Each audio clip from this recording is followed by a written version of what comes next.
the song.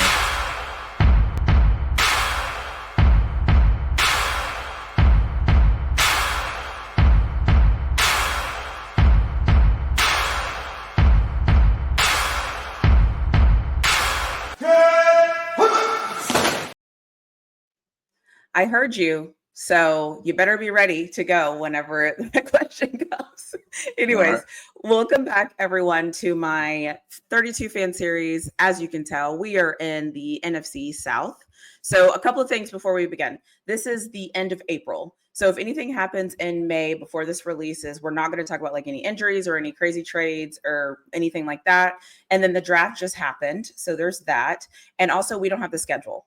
So just I like to preface it because some people are like, why didn't you talk about? We don't have any of that yet. So if you're seeing this in the future, we didn't have the information we recorded. So there's that. And then I will stop talking. I will let you introduce yourself, and then we will get started. You can say whatever you want. All right. Go. You're on. You're live. Oh, okay. Hey, hello, I'm Philip Dukes, aka Dukes D Scoop. You can check me out on Twitter and Instagram at Dukes D Scoop and on YouTube. And I am a lifelong Falcons fan / pain freak. How long have you been a fan? Why did you become a fan? Like, how long have you been a fan? I'm assuming, like, I don't know any Falcons fans that are happy right now. So I'd like to just know, like, how long you've been a fan and at what point were you like, this is torture?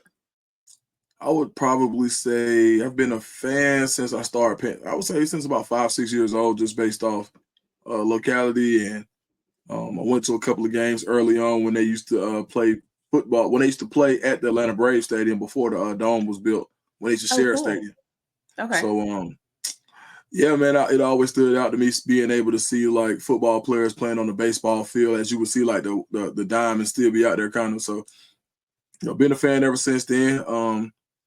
I'd say when I found out it was torture was probably when Deion Sanders left and went to the 49ers. Got it. So, okay. Was that 93 maybe?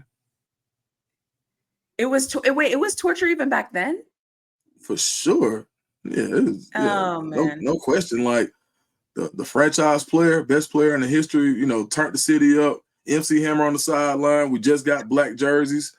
Back in black was what it was. Too legit to quit. All of that goes away with the dopest shoe ever. And he goes to the 49ers and wins the championship. And then comes back and beats up our wide receiver one, So, yeah, it was torture at that point. Okay. All right. Most people say the 28-3 is when they've had enough. Or they're just like, I can't do this anymore. But they're still fans. But that triggered them. So. Oh, yeah, man. That was just par for the course. I mean, when you talk about the Falcons, like there were some Falcons fans that were waiting on it. You know what I mean? So, you hate to be like that, but when you just look at the history of the Birds, I mean, Super Bowl, even when you have a good shot at the Super Bowl in '98, star player, captain, man of the year gets caught.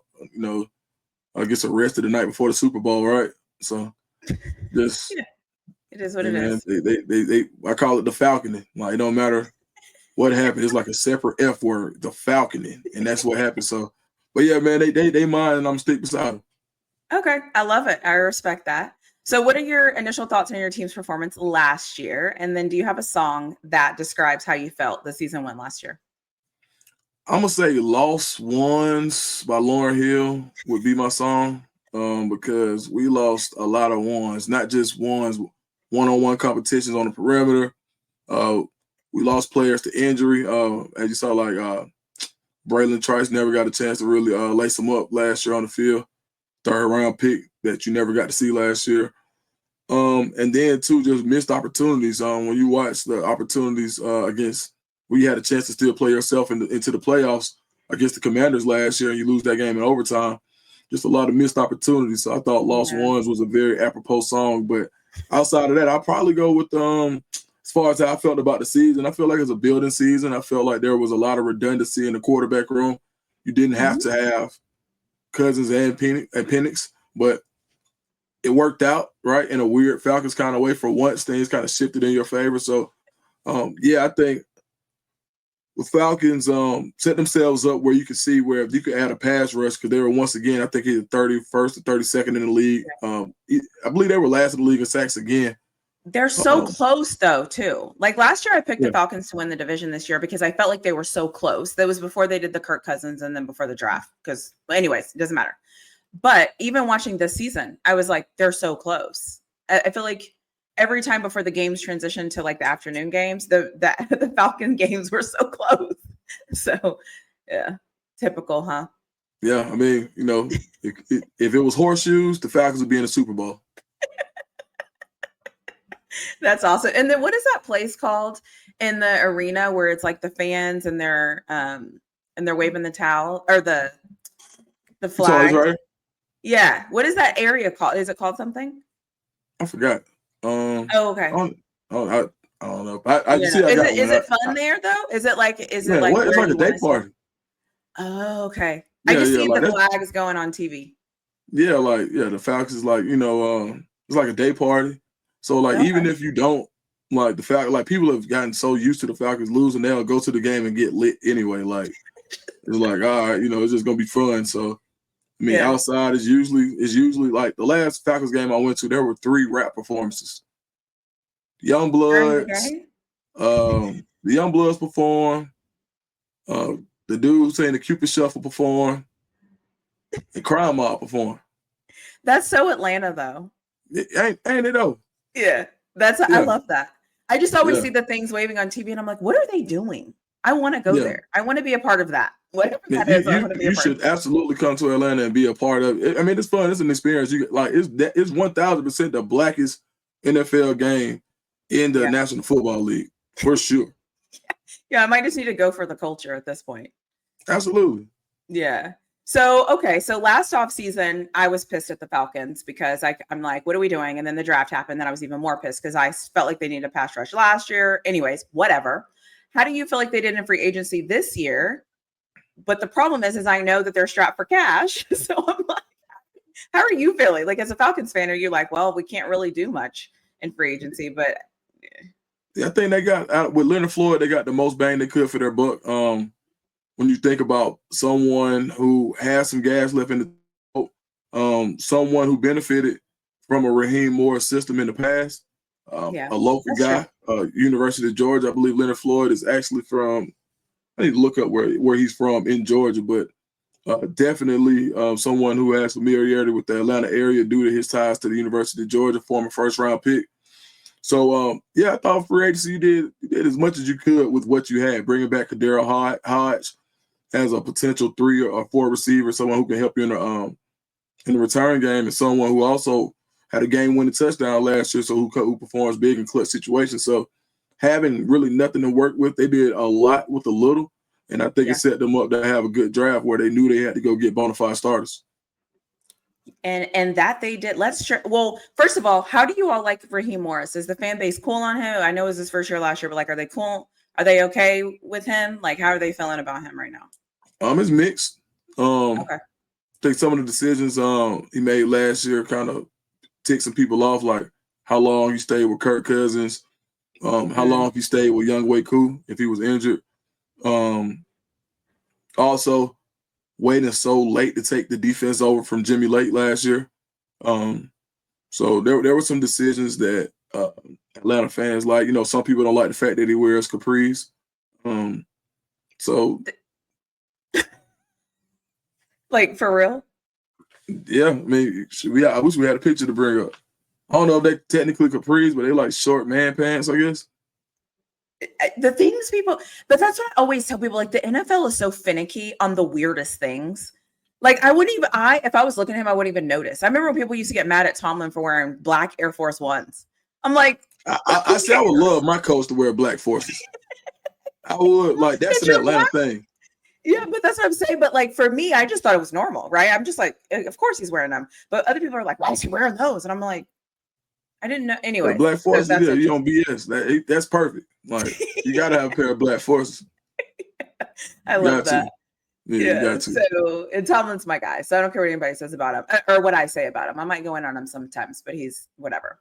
So, okay. So how was the draft for you this year? How did you feel this year? I personally feel like if I had to rank the draft, I think the Falcons probably might be top 5, maybe top 3. I thought they did a really good job in the draft. But how do you feel like they did in the if you draft? take draft capital out from future drafts and you erase that number 1 pick for next year, the Falcons, everybody would say they aced the draft based on the players. If you just look at hauls alone, quality, and how many starters you could get, the Falcons potentially got 4 starters out of this draft. That's an A. Yeah. The year the Falcons went to the Super Bowl, Arthur Blank, Taz, Dan Quinn were getting, and their team, and Thomas Dimitroff are getting 3 starters. Those 3 starters, one in the secondary, I forgot who the safety was, the linebacker, Deion Jones, and Grady Jarrett was the 5th round pick. And these guys, they propelled the Falcons. Really? Yeah. The year before the Super Bowl, that was their draft class. Interesting. Yep. And that's the thing. Yeah. It's interesting when you evaluate drafts, because I always forget, like I obviously react, but then sometimes I forget to like go back and reevaluate them after they've played. Mm-hmm. Yeah. Okay. Boom. Man, that draft class was so crazy. I believe they got, hold on. Good gracious. Hold on. Deion Jones. Okay. Austin Hooper, tight end, starter. Wes Schweitzer. I don't know. Keanu O'Neal. Keanu O'Neal. And Grady Jarrett was the year before. Crazy. Yeah, I mean, I thought they did great. I thought they finally did things that make sense. Like they did this year what I thought they should do last year. But whatever, it's over, right? So this year, I'm like, at least they learned from that crap and did better this year. Thanks, Falcons. Yeah, I mean, so when you talk about anemic pass rush, like, come on. there's got to be like a picture of the Falcons right next to anemic in regards to pass rush in the dictionary. So by doubling down with a guy like James Pierce, a lot of pundits didn't like the price that the Falcons paid, especially the next year 1st round pick. But you got to do what you got to do. And you're hoping though that your next 1st round pick is in like the 20s and the 30s. Like, so that's the play there. So who was your favorite pick? Like, who was your favorite pick where you thought, all right, like who are you most excited to see on the field? Man, nobody probably will say this but me, but Billy Bowman from Oklahoma. They're talking about playing Billy Bowman. I love Billy Bowman's game as quote unquote an undersized safety, but he has a lot of honey badger in his game to me. We're talking about the great Tyrann Mathieu. So I like the Billy Bowman pick and putting him at the slot corner. I think that was a phenomenal pickup in the where you got him from, the value that you got him. And I think he's a starter at that position with his toolbox, man. He could be dangerous in the NFL. So that's kind of that sleeper pick that I really enjoyed. I did not think you were going to say that. Okay. Oh, yeah. I like it. I respect it.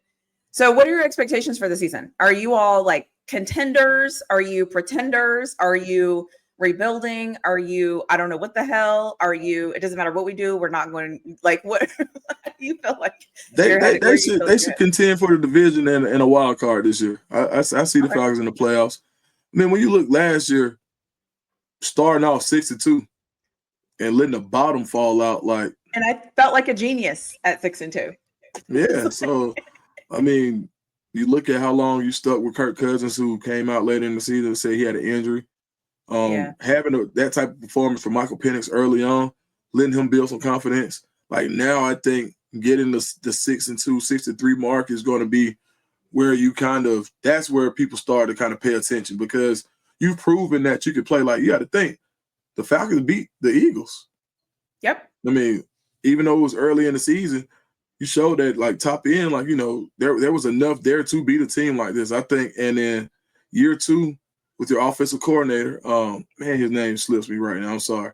But Zach Robinson. Year 2 with Zach Robinson. Year 2 is always the dangerous year because there's not enough information out on your offense yet, but there's just enough for people to have some familiarity with it when they've already played with it. So this is like the most dangerous year for any new offense being installed. So I think the ingredients are there for the Falcons to be that kind of sleeper team this year. That last year, they were pretenders, and contenders that turned into pretenders, and now people are kind of be like, "Oh, same old Falcons." So I think the Falcons are set up to have a 10-11 win season. I can go. I can see 10. I can see 10-7, 11-6. Is Penix the quarterback? For sure. Okay. I mean, I thought that, but I feel like every time I think I know something, I don't know. So Penix is the quarterback.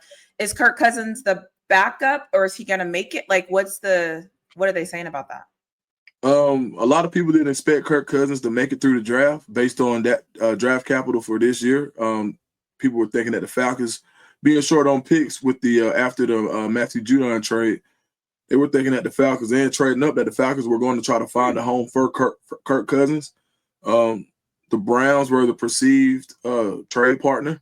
A lot of people felt like the Browns would draft Shador somewhere, or, when they did get their quarterback and have Kirk Cousins come in and be your quarterback for the year, showing that he had, a lot of people feel like he had some tread left on the tire. The Falcons were asking for a lot of his contract. According to reports, the Falcons were asking for a lot of his contract to be taken on by whatever team that he gets sent to. So I think that some of those things fell apart. So the Falcons are going to have to make a decision. Either you want help financially or you want the draft compensation. Or do you just want a quality backup for Michael Penix? You're paying for him already. You might as well, if a quarterback can sink your season or lack thereof, you got him. I mean, is a 4th-round pick, 5th-round pick worth it to have that security? Because you probably would have used that pick on a new quarterback anyway. On a new one. Yeah, I mean, at this point, you got to keep him. I mean, at this point, I feel like he adds more value to help Penix, if nothing else. So at least he's been in the NFL for a while. So that's cool. So what do you think is like one underrated or overlooked player that people need to pay attention to? Or if it's not a player or a position group for the Falcons that maybe people don't often talk about, something that as a fan where you're like, we don't get enough credit for our such and such, but we're pretty good there.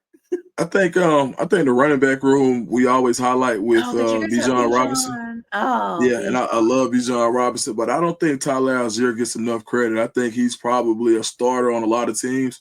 Okay. 1,000 yards as a rookie, which a lot of people forgot about, and a sort of a battering ram, old school running back. But if given carries, you feel like he can get you in that 1,100 to 1,200 yard range. Is he as dynamic as Bijan? No, but he does give you a quality guy. And when he gets rolling, he's hard to stop. So I think that Tyler Algier doesn't get the credit. And I think the running back room is one of the better running back rooms in the National Football League with those two guys. Yeah. Do you guys love Bijan or what? For sure. For sure. Like, we love Bijan. Bijan is like a Swiss Army knife. He's like an and one football player. He does something with showing plus ability at least once or twice a game where you're like, well, did he just do that? Whether it's one hand catches, juke moves on the perimeter, juke moves in a phone booth, he has it all. And when he flashes power, it's like, okay, now he's just cheating. So we love Bijan, and drafting a running back in the first round, you have to nail it. And I think the Falcons did. Yeah, absolutely. I miss him. Everything he's doing in the NFL, he did at Texas. Except for we were just becoming good. So it's nice to see that he was where he was supposed to be, anyways, he's in my top 5, all five Texas players of all time, just because of what he brought to the program. So shout out to Bijan. Shout out to T Choice too, man. Yeah. I know I'm gonna miss him too. Yeah. But that happens. You're good and people come and take what you want, and then you get to watch them go perform at a higher level. So I respect it. I get it. Yeah, absolutely. So what is a hot take about your team that other fans might not agree with you on? Falcons win the NFC South over the Bucs this year. Listen, I picked them last year, and if I buy them again, I'm tired of them. This is the year. They do it. How this is the year. comfortable do you feel saying that? Like on a scale of like 100%, like 1 to 10, where do you feel? 11. Okay, now you're just playing with me. Okay, I'm not. I feel it. Like, I mean, you got the quarterback, man. You got a quarterback in the do-rag. You got a motivated coach. The quarterback has weapons. Kyle Pitts in the contract year.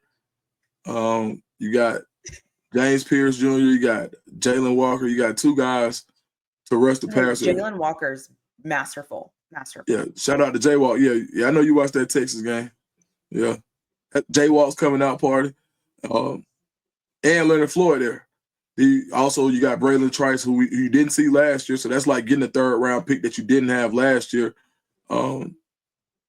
Yeah, and then I think that with the upgrades that you made in the secondary, I think Billy Bowman is going to be a star in this league, and so I'm really excited for what in that position. And everybody was thinking, is he big enough to play a free safety or a post safety or a boundary in the NFL? And Falcons was like, all right, put him in the slot. He's covers well enough, and I think that's going to.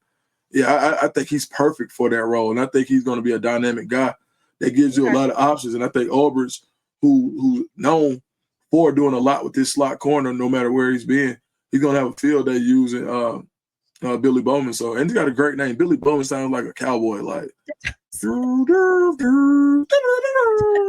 It sounds perfect. Billy Bowman. So, shout out to Billy Bowman, man. I know he's on the other side of that Red River rivalry, but you got to give credit where credit is due. Yeah. There's a lot of like Texas players, Oklahoma players that are now in the NFC South. So because the Saints got a few. So I know y'all. So anyways, it's like I think it's cool. I think it's cool. It just adds to the dynamics of the plays that they can play back. SEC now. Oh gosh, people are so mad at Texas right now. It's the best feeling ever. Everyone's so mad. They're like, and they're good at baseball. How are they good at baseball and football and volleyball and basketball? Wait, what do you mean they're good at track? I'm like, we're not just a football school. Like I've been trying to tell people. Everything's cool. Yeah. So anyway, shout out to my Texas Longhorns. So if you were GM for a day, what is the first move? What move would you make? Like what is one move that you would make if you were a GM? My first move is I would find out how to get value out of any redundant position, whether that be the running back room or whether that be the quarterback room. But anywhere where I saw some redundancy on that roster, I would figure out how to go get active value for. You can't play both running backs. There are teams that need running backs. What kind of value could we get for a guy like Tyler Algier? You know what? Let's find out how much we could actually get for Bijan Robinson. How much could we get? Now that we've taken the risk of the 1st round pick, could we say go get 2-3 1st round picks for him, like a Christian McCaffrey? It's interesting that you're saying that because I feel like because you're looking at this like a business, and sometimes as fans it's hard for us because I do the same thing with the Steelers. I'm like, no, because I say this about Minka and people get so mad at me, and I'm like, but if somebody wants Minka and we can go get a couple of draft picks, you got to let him go. I mean, because the business side of me is like, yes, draft picks, because draft picks equals free money in a way, you know? So yeah, I hear you. I say the same thing and people get so mad at me all the time. Yeah, I mean, and it's not that, I mean, I know what Bijan Robinson is, and I didn't say like you just go trade him because you don't like him. Yeah. Like, it's not like the Kyle Pitts thing where people say you need to trade Kyle Pitts. Like, bro, like Kyle Pitts doesn't have value. And I think that's something that fans lose sight of is like, well, we spent a 1st round pick on trading for a 1st round pick. Like, bro, you can't get a 1st round pick for Kyle Pitts right now. Right. Like, you'd be lucky to get a 5th, to be honest. One, he plays a non-premium position, which we know like the Falcons aren't afraid to draft, but they do. And 2, the production hasn't really been there since his rookie year. So with that being said, it's like, all right, you can't who actually has trade value on the Falcons? You got Bijan Robinson probably has the highest. Penix, you got to have a quarterback, so Penix is off. But you do have a capable backup in Tyler Algier who can shoulder the load. Now, is he as dynamic as Bijan? No. But if someone were to offer you, let's say, a defensive tackle, a young defensive tackle for Bijan Robinson, like, would the Falcons throw a 1st round pick in there with Bijan Robinson and say, you know, to the Eagles before they got Saquon, hey, well, right. That's the first thing that came to mind. The team that has, interesting. Yeah, like go find another. So if I'm the GM for a day, I'll look at my positions of redundancy and go find another team who have position rooms of redundancy and figure out how can we get some type of synergy where I can help you where you're weak and you can help me where I'm weak. And we would have to give up something that we equally like, but that's what a trade is. I'm not trying to do like Madden trade. I don't want to say the word. You know what I mean, though. Yeah, I got you. Unfair trading. Yeah. A la Madden. So trading manipulation. Boom, so I love it. Yeah. So I like that. I like how your brain's thinking with that. I like it. And that's an interesting answer. So many people are so scared to make moves. I feel like some of these times these GMs are like, they're so scared of losing their job and making the wrong move that they don't make a move. So they just stick with what they have. And I'm like, okay, cool. We already know what this is going to be. Here's another 10-7 season, Steelers. Anyways, sorry, we're off topic. So I want to ask you, a Colorado question that I didn't prepare you for. So just so you know, and then we're going to go to overtime. So I'm going to ask you those questions about that. If you were looking at the season for this coming season, where do you think the hardest Colorado game lies? Like, are you more concerned about like how they're starting the season, losing some of the guys that they lost? Are you more concerned with like the middle of the season, or like where do you feel like, you know what I'm saying? Like, where do you feel like you're kind of like, okay, how we start is how we start, but I'm really kind of curious to see how we kind of get through this middle of the pack. Probably, I think that if you're a Colorado fan, you got to be concerned with the first game against Tech to figure out who the quarterback is going to be and how the team is going to respond. Yeah. You know, it's going to be some more drama over the summer. So wherever the mentality and the focus of the team is going to impact how they perform in a huge game that could potentially have playoff implications. So I think that game is huge.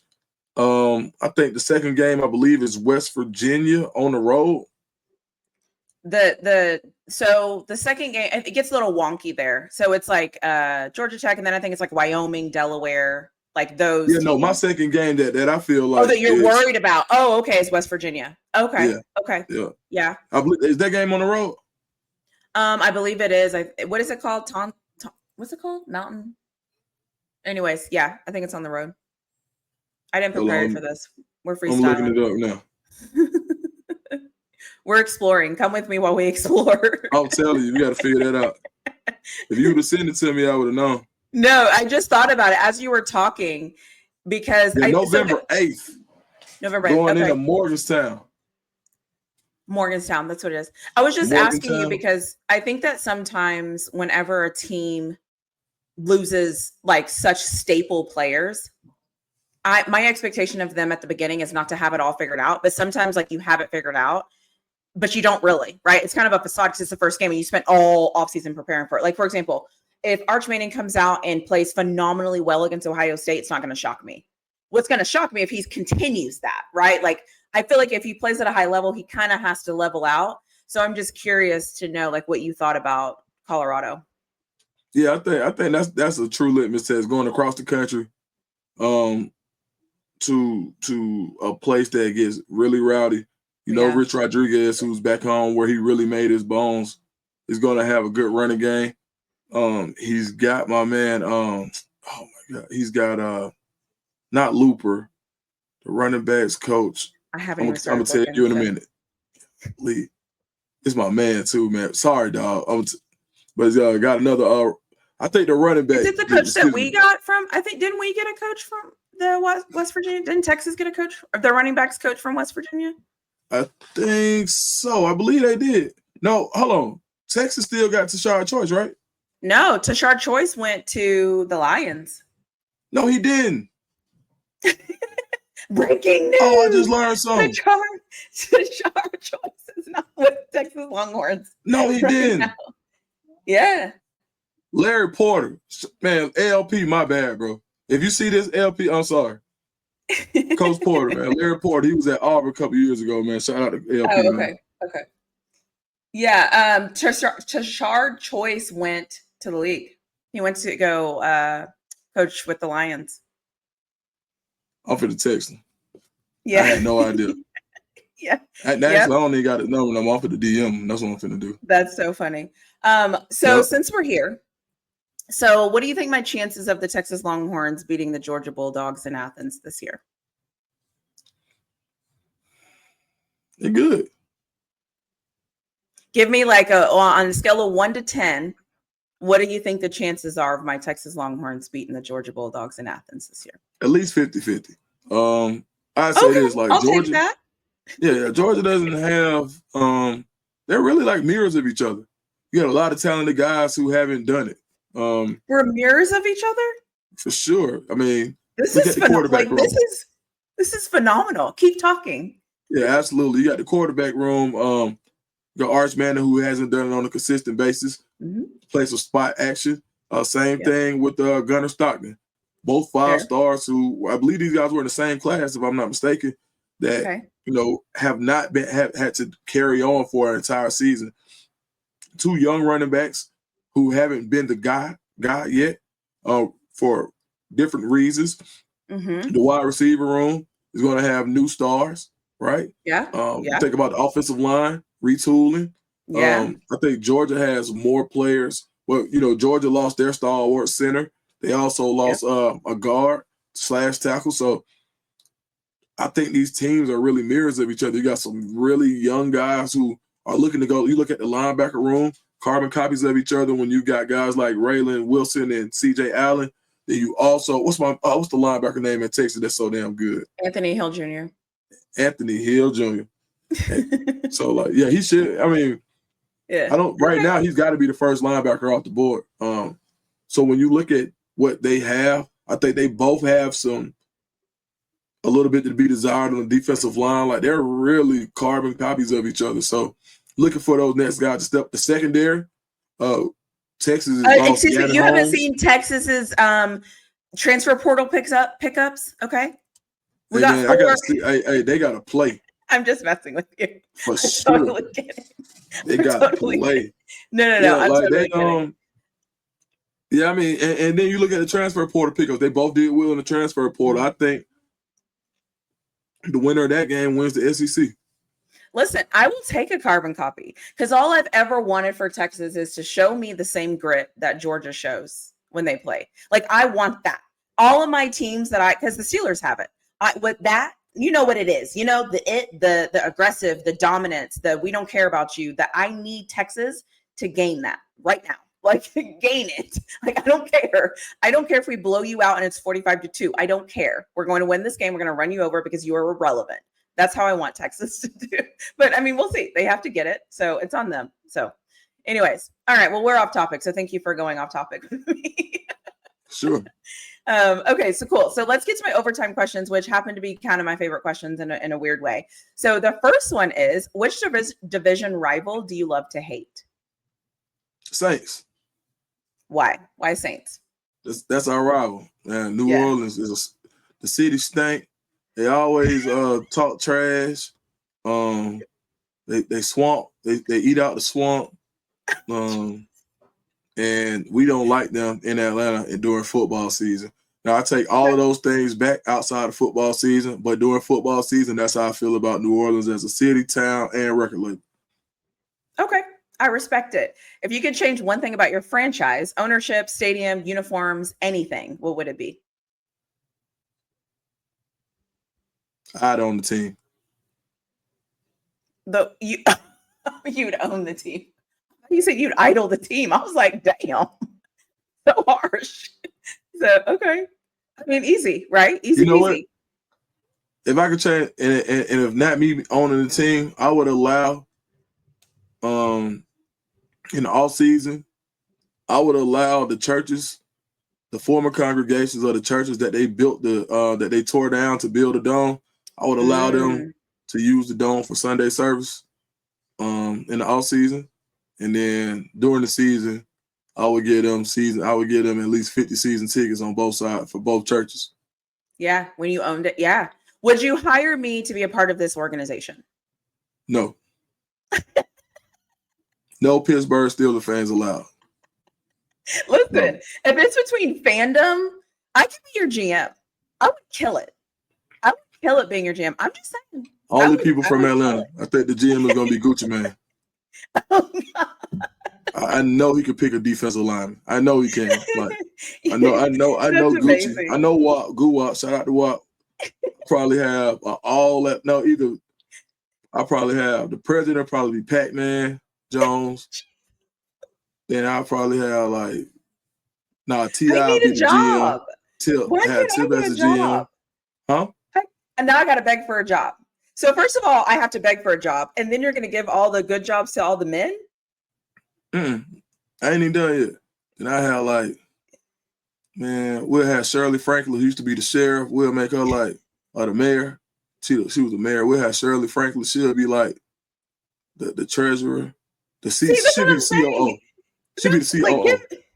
Oh my gosh. I need to be the GM. I could be better than whoever you pick. I can promise you that. Like if we had a job interview, I would nail it. If we had a job interview, okay? This job interview for my Falcons, it would be totally different. If we had a job interview, I would have that job. If we had a job interview, I would have that job. Don't you ever forget. I'm making all the contestants slap box. If you had a job interview and it was for the GM position, I would be there. You don't win the slap boxing contest. I would actually get the job because I would win by default. No way. All right. You know what? You just won. I like your enthusiasm. You See? win. I'm in there. Like, get me in there. You will never regret it. You will never regret hiring me. No one has ever regretted hiring me. Anyways, if you could swap one player from your team with your rival or just any player, who would that player be and why? I'll probably go with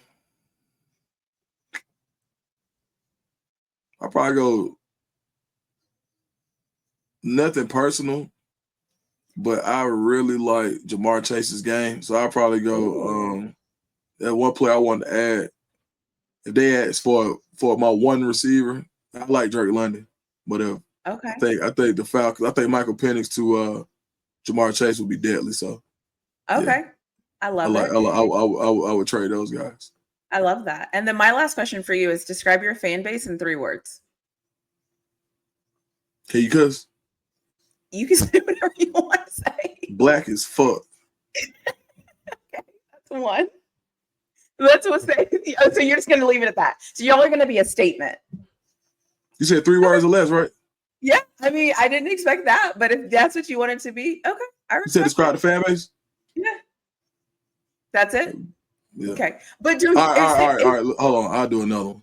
All right, re-ask the question because I don't want to turn up out of y'all. You can edit. Why do you want to edit? That was a good answer. Oh, you like it? All right, cool. Yeah. Listen, I'm just the facilitator of this conversation. This is really your conversation. I'm just here interrupting, trying to get a job. Okay? I'm irrelevant. Nobody's here for me. They're here for you to see what you have to say. All right, they're gonna eat that one up. There you go. So anything else you want us to know about the Falcons, about you? Obviously, you said at the beginning where we can find you, but is there anything else that you wanted to talk about that you want to get off your chest? Because you do a lot of college football. So this is your chance to talk about the NFL. If you wanted to talk anything else that you can think of. No, man. I'm just excited for the season. I'm excited to see the new draftees and how they work their ways up the depth chart. The guys who will be starting from day one. Looking to see, and one thing I always like to see is who are the undrafted free agents that make an impact in year one. That's always the funnest thing to find out somebody who actually plays as an undrafted free agent. And the very rare rookie minicamp guy who makes the roster. So, yeah, man, I'm just happy for the NFL season to be past the NFL draft, which is basically stage one of the NFL season.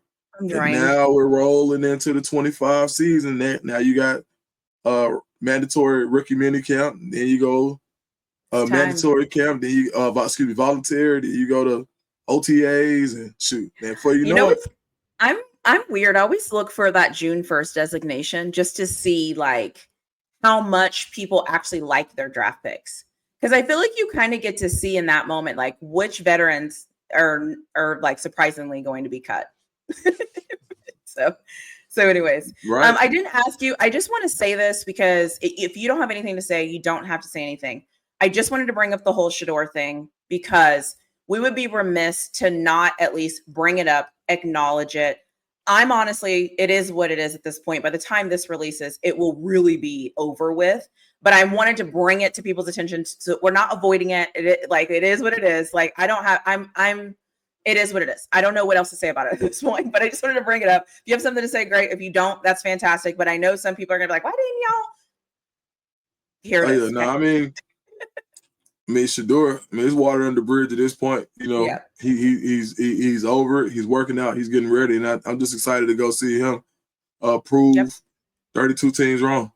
That's 31 teams wrong. Really, all 32 teams all wrong. 32 teams. Yeah, because he needs to make I'm not saying he's not going to make the team or anything like that, but he needs to make that team in Cleveland, and he needs to show people like, this is who I am. This is what you passed up on. So anyways, well, anything else you want to tell us about your channel? I will put every single thing in the description so nobody will have to wonder about like where to find you or anything like that. So I'll have it all there. Anything else you want the people to know about you or about Falcons? Nah, man, just shoot, man, come check me out, man. We got Auburn, UGA, Falcons, basketball, Hawks, NBA, Braves. We talk about everything. So mediation. Colorado. So what'd you say? Mediation. Yeah, me. That's funny. Mediation. And I didn't call you tender. Man, I see I ain't gonna lay that one down. That's crazy. That was the funniest thing ever. Anyways, this is gonna go off the rails. I appreciate you. Thank you for like coming and talking to me, planning this, coordinating with me, behind the scenes, all the things. I just know that I appreciate you. I watch almost everything you do, and I'm obsessed with Josh Pate. And when I talk to Josh Pate, you're the first person I'm going to call, and I'm going to say, hey, just so you know, the thing I told you I said I was going to do, I did it. So you just know that phone call's coming your way when it happens. All right, for sure, man. Can't wait. Awesome.